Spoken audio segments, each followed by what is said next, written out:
Hello, welcome to the World History Channel. Today we're discussing the relationship between Cuba and the United States. Well, Michael, the U.S. and Cuba sure know how to hold a grudge. When Fidel Castro came into power in 1959, relations between the two countries quickly developed into bitter arguments, political grandstanding, and occasional international crises. While Cuba lies less than 100 miles off the coast of Florida, the two nations have had no diplomatic relations since 1961, and they use Switzerland as a mentor whenever they need to talk. But maybe, finally, things might change. On April 13th, President Barack Obama announced that he would lift some of the long-standing restrictions allowing Cuban Americans to visit and send resentments to their families, easing but not removing the 47-year-old economic embargo on this island nation. I wonder how it all started, Dylan. Well, Michael, in 1898, the U.S. defeated Spain, which gave up all claims to Cuba to the United States. Oh, at the end of the Spanish-American War, Spain was defeated and they had to sign the rights to its territories, which included Cuba, Puerto Rico, and Guam, over to the U.S., which granted Cuba its independence, and it also said the U.S. could intervene in the country's affairs if needed and grant a lease on its naval base.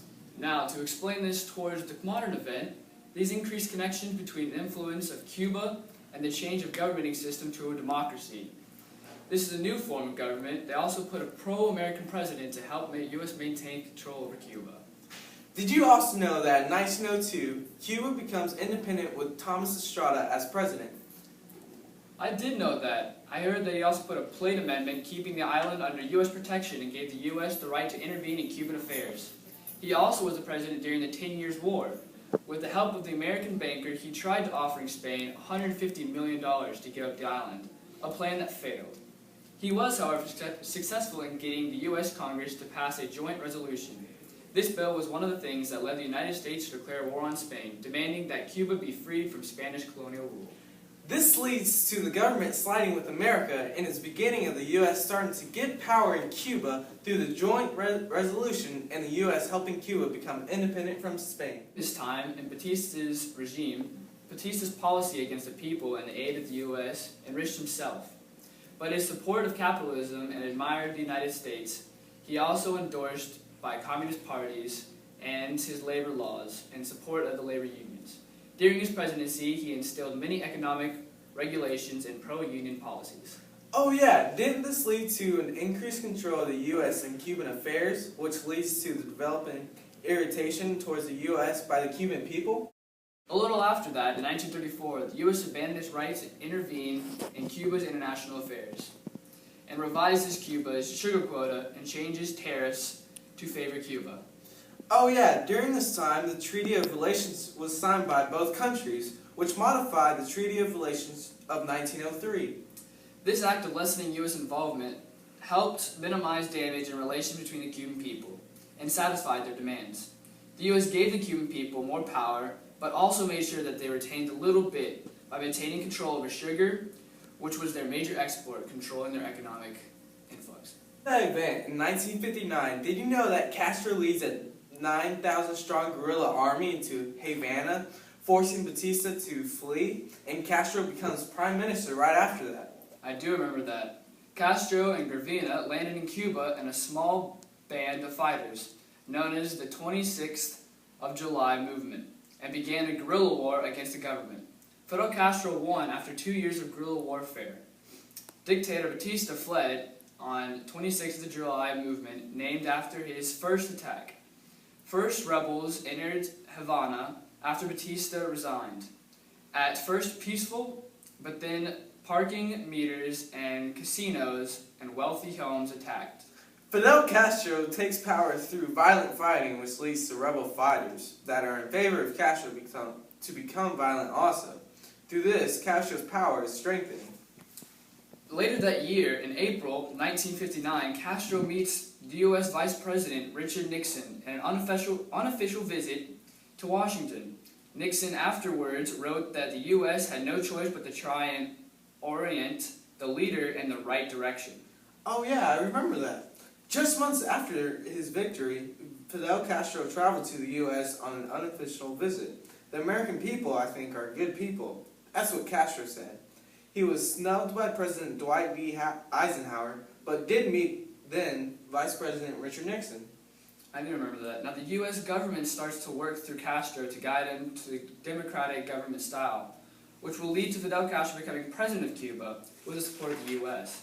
But later, this changed. Because Cuba was receiving aid from the Soviet Union, the United States became concerned about a communist-supporting country spreading its ideas throughout trade. So as a response to this, Eisenhower put an embargo on Cuba to try and contain the communist disease. But because the U.S. wants Cuba to remain stable, he allowed the continued trade of food and medicine through third-party corporations. 3 years later, in 1962, the Cold War missile crisis occurs. U.S. biplanes discovered evidence that the Soviet Union was building missile bases in Cuba. Cuban missile crisis ignites when, fearing a U.S. invasion, Castro agrees to allow the USSR to deploy nuclear missiles on the island. The U.S. released photos of Soviet nuclear missile silos in Cuba, triggering a crisis which took the two superpowers to the brink of nuclear war. The Cuban Missile Crisis subsequently resolved when the USSR agreed to remove the missiles in return for the withdrawal of U.S. nuclear missiles from Turkey. 31 years later after this, the U.S. tightened its embargo on Cuba, which introduced some free market reforms in order to stem the deterioration of its economy. These included the legalization of the U.S. dollar, the transformation from many state farms into semi-autonomous co-operations, and the legalization of limited individual private enterprise. Did you also know that the embargo was further strengthened by the Cuban Democracy Act, which turned the embargo into a law that was designed to maintain and strengthen the restriction of information and good exchange between the U.S. and Cuba? The embargo was put into effect in an effort to push Cuba into establishing a democratic government. That's good to know.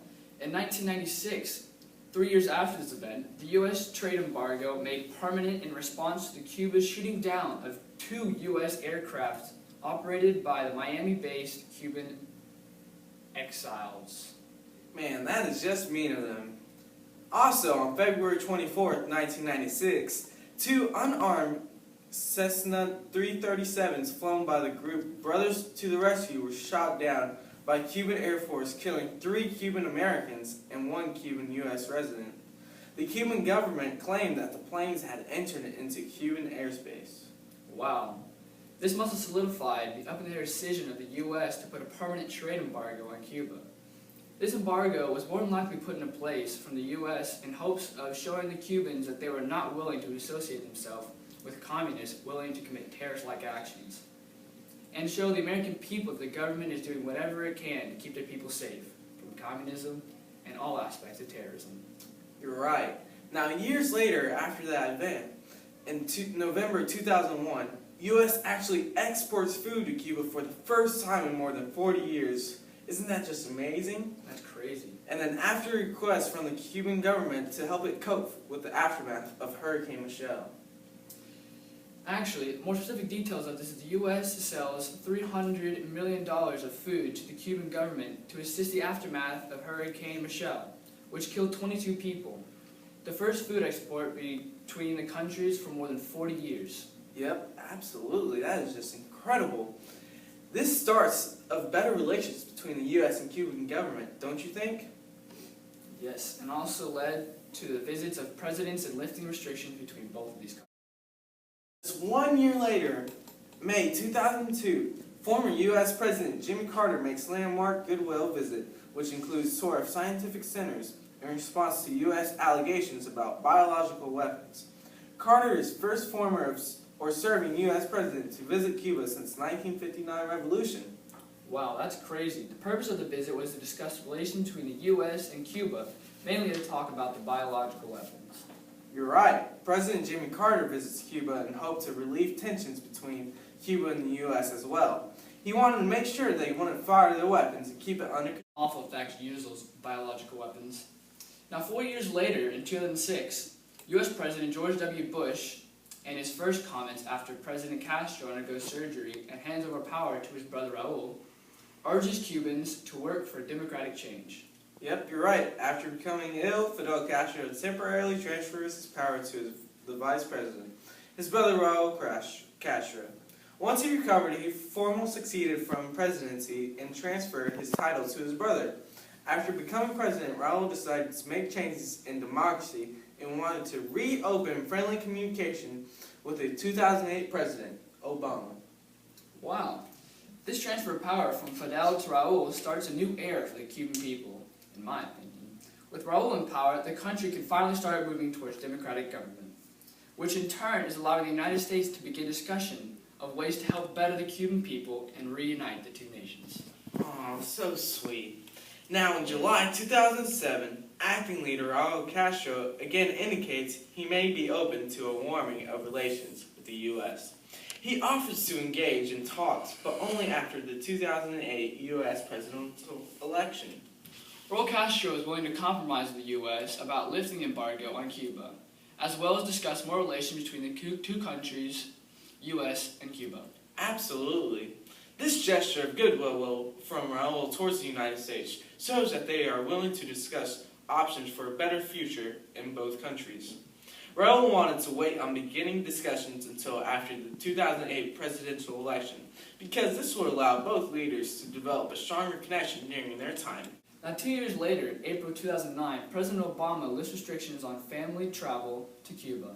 Yep, the Obama administration has taken actions to significantly ease restrictions on travel. President Obama, fulfilling a campaign pledge, lifted all restrictions on family travel. The president also authorized general licenses for travel transactions for telecommunications-related sales and for attendance at professional meetings related to commercial telecommunications. This act of Obama reaching out to Raul Castro is the result of Raul stating that he is willing to discuss an agreement with the president in 2007.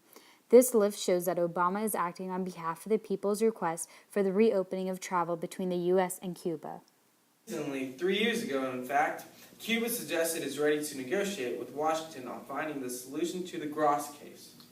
That's true, I read a little up on that. Cuba is finally ready to handle the Gross case and releasing Alan Gross, because there's no justification in exactly why he is imprisoned.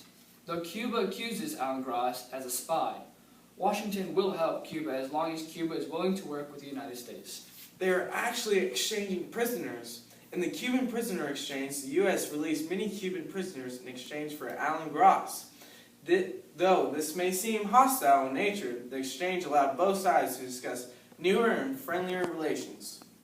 Recently, actually on April 12th, there was an ending of decade-long standstill in the U.S. and Cuban relations. President Barack Obama met for an hour Saturday with his Cuban counterpart, Raul Castro. The first time the two nations' top leaders have sat down for substantive talks in over 50 years. Wow, things sure do change. It's time for them to move on and try something new. We are now in a position to move on a path towards the future. Castro trusts Obama and acknowledges that there would be difficult stumbling blocks as his nation works to repair ties with the United States. But Castro said those differences could be surmounted. I agree. These two countries are working to repair their relations through meetings of both presidents. A century ago, both countries never would have ever thought this meeting would have ever taken place. But due to recent events, we now have the opportunity to make new reforms in both countries and help better our relations. Wow, that is just absolutely amazing. Now, just May 13th, 2015, not too long ago, senior officials from the United States and Cuba will resume meetings with the goal of finalizing the diplomatic rule that both sides hope will lead to the reopening of embassies in each country. That's true. These talks have set and took place in Washington, come after President Barack Obama recommended Cuba to remove from the United States list of states that sponsor terrorism, which had stalled in renewal of diplomatic ties that began late last year. Oh yeah, this had led to our present-day relationship, resulting in a positive relationship with Cuba, starting with the removal of Cuba as a state that sponsors terrorism. Acts like these will push us to have better ties with Cuba. I agree. I think we've all learned that though us and Cuba have had a lot of differences in the past, we will soon be able to overcome them and become friends again. Absolutely. I agree 100%. Now, thank you for watching our show.